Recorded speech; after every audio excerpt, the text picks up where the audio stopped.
Le retour de Steven Spielberg sur le grand écran ne s'est pas fait attendre. 5 mois après les aventures de Tintin, le réalisateur de La Guerre des Mondes revient en France nous parler de son dernier film, Cheval de guerre. Une histoire d'amitié entre un jeune homme et son cheval sur fond de Première Guerre mondiale. Cheval de guerre est l'histoire d'un animal qui ne peut qu'espérer, qui ne peut qu'être optimiste et positif. C'est une vraie force de la nature. Et puis, il apporte quelque chose d'essentiel aux hommes qui se croient trop sûrs d'eux-mêmes alors qu'ils se massacrent en pleine guerre. Ils retrouvent ainsi leur propre humanité, même pour quelques minutes grâce à cet animal qui les rassemble. C'était vraiment ce qui m'a motivé à raconter cette histoire. Cette histoire, adaptée du roman de Michael Morpurgo, compte également l'acteur français Niels Astrup pour donner vie au grand-père de la ferme française. Un comédien avec qui Steven Spielberg souhaitait absolument collaborer depuis de nombreuses années. J'ai vu beaucoup de films français, et puis je l'ai découvert. C'est un trésor incroyable de l'avoir en tant qu'acteur qui représente la France et une certaine approche du cinéma à la française. C'est tout simplement un grand acteur. Et j'ai toujours su que si je pouvais trouver le bon rôle pour Niels, ce serait lui et personne d'autre.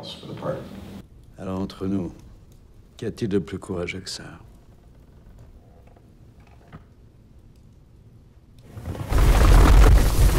Le dernier film du réalisateur du Soldat Ryan se distingue également du traitement qu'il a donné à la guerre.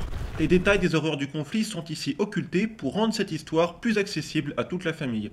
Mais au-delà du challenge, Spielberg y voit bien autre chose qu'un simple film de guerre.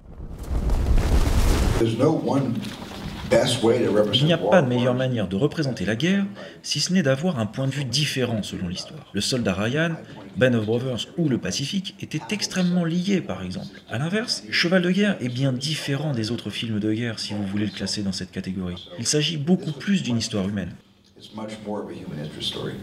Quand je siffle, tu viens jusqu'à moi. Une histoire humaine qui marque donc le retour en force du cinéma classique selon Spielberg, fortement influencé par des références hollywoodiennes telles que les westerns de John Ford ou Autant en emporte le vent.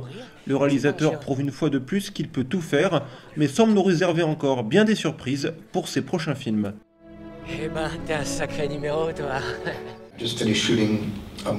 Je viens de finir le tournage d'un film sur Abraham Lincoln avec Daniel Day-Lewis, dont je suis particulièrement fier. Et je réaliserai un film de science-fiction pour septembre appelé Robot Apocalypse, d'après le livre de Daniel Wilson. C'est un conte d'anticipation sur la guerre entre les robots et les êtres humains.